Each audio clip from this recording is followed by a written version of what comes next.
ಪ್ರವಾದಿ ಜನ್ಮದಿನವಾದ ಇಂದು ನಾವು ಈದ್ ಮಿಲಾದ್ ಆಚರಣೆಯ ಜೊತೆಗೆ ಅವರ ತತ್ವ ಆದರ್ಶಗಳನ್ನು ಅವರು ಜೀವನದಲ್ಲಿ ಅಳವಡಿಸಿಕೊಂಡ ಕ್ರಮಗಳನ್ನು ಮೈಗೂಡಿಸಿಕೊಂಡು ಜೀವಿಸಬೇಕು ಎಂದು ಹಜ್ ಹಾಗೂ ವಕ್ಫ್ ಸಚಿವ ಯುಟಿ ಖಾದರ್ ಕರೆ ನೀಡಿದ್ದಾರೆ.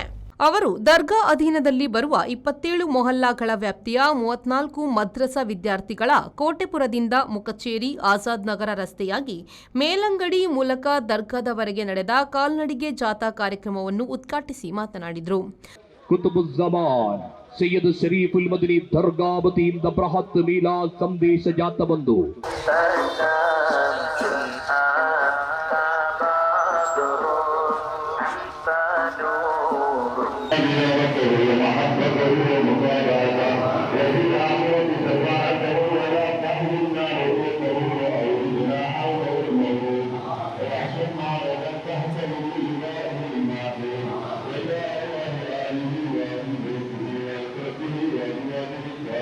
ರಾಜ್ಯ ಸಚಿವನಾಗಿ ಇವತ್ತು ನನಗೆ ಅವಕಾಶ ಸಿಕ್ಕಿದೆ. ಈಗಾಗಲೇ ಒಂದು ಹಂತದ ಮೀಟಿಂಗ್ ಮಾಡಿ ಈ ವರ್ಷದ ಹಜ್ ಯಾತ್ರಿಗಳು ಯಾರಿದ್ದಾರೆ ಸುಮಾರು 11,100 ಚಿಲ್ಲರೆ ಹಜಾಜಿಗಳು ಇವತ್ತು ಮಕ್ಕಕ್ಕೆ ನಮ್ಮೆಲ್ಲರ ಪ್ರತಿನಿಧಿಯಾಗಿ ಇವತ್ತು ಪವಿತ್ರ ಯಾತ್ರೆ ತರಲಿದ್ದಾರೆ. ಅವ್ರಿಗೆ ಬೇಕಾಗುವಂತೆಲ್ಲ ವ್ಯವಸ್ಥೆ ನಾವು ಈಗಾಗಲೇ ಕಲ್ಪಿಸಿದ್ದೇವೆ. ಇಲ್ಲೂ ಅದರ ಬಗ್ಗೆ ಚರ್ಚೆ ನಡೆದು ಅದನ್ನು ಉತ್ತಮವಾಗಿ ಗೊಳಿಸ್ತೇವೆ. ಎರಡನೇದು ನಾವೊಂದು ವೆಬ್ ಪೋರ್ಟಲ್ನ ಓಪನ್ ಮಾಡ್ತಾ ಇದ್ದೇವೆ. ಆ ವೆಬ್ ಪೋರ್ಟಲ್ನಲ್ಲಿ ಇವತ್ತು ನಮ್ಮ ಊರವರು ಯಾರು ಹಜ್ಜಾಜಿಗಳಾಗಿ ಹೋಗಿದ್ದಾರೆ ಅವ್ರು ಇವತ್ತು ಯಾವ ದಿವಸ ಯಾವ ಊರಲ್ಲಿದ್ದಾರೆ, ನಾಳೆ ಯಾವ ಊರಿಗೆ ಹೋಗ್ತಾರೆ, ಯಾವ ಬರುತ್ತೆ ಎಲ್ಲ ಕೂಡ ಬಹುಶಃ ಫೋನ್ ಮೂಲಕ ಕೇಳಿ ಅದಕ್ಕೆ ಕಷ್ಟಪಡೋದು ಅಗತ್ಯ ಏನಿಲ್ಲ. ದರ್ಗಾ ಅಧ್ಯಕ್ಷ ಹನೀಫಾಜಿ ಈ ಕಾರ್ಯಕ್ರಮದ ಅಧ್ಯಕ್ಷತೆ ವಹಿಸಿದ್ರು.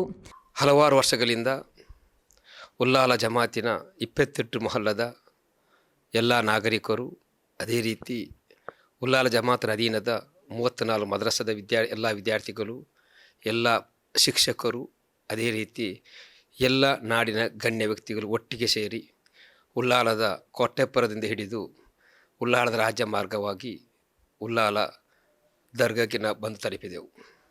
ಈ ರ್ಯಾಲಿಯಲ್ಲಿ, ಕಾಲ್ನಡಿಗೆ ರ್ಯಾಲಿಯಲ್ಲಿ ಒಂದೇ ಒಂದು ಉದ್ದೇಶ, ಅಂತ್ಯಪ್ರವಾದಿ ಮುಹಮ್ಮದ್ ಸಲ್ಲಲ್ಲಾಹು ಅಲೈಹಿ ವಸಲ್ಲಂ ಅವರ ಸಂದೇಶ ಜೀವನ ಕಾಲದಲ್ಲಿ ಯಾವ ಸಂದೇಶ ಇತ್ತು ಆ ಸಂದೇಶವನ್ನು ನಾಡಿನ ಎಲ್ಲ ಜನತೆಗೂ ನಾವು ತಿಳಿಸಿದೆವು.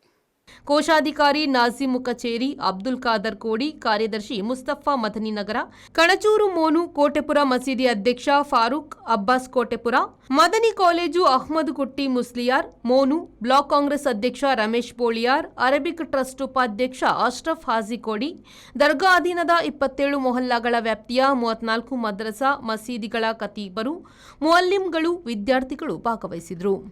ವಿದ್ಯಾಧರ್ ಶೆಟ್ಟಿ, ವಿ4 ನ್ಯೂಸ್, ಉಳ್ಳಾಲ.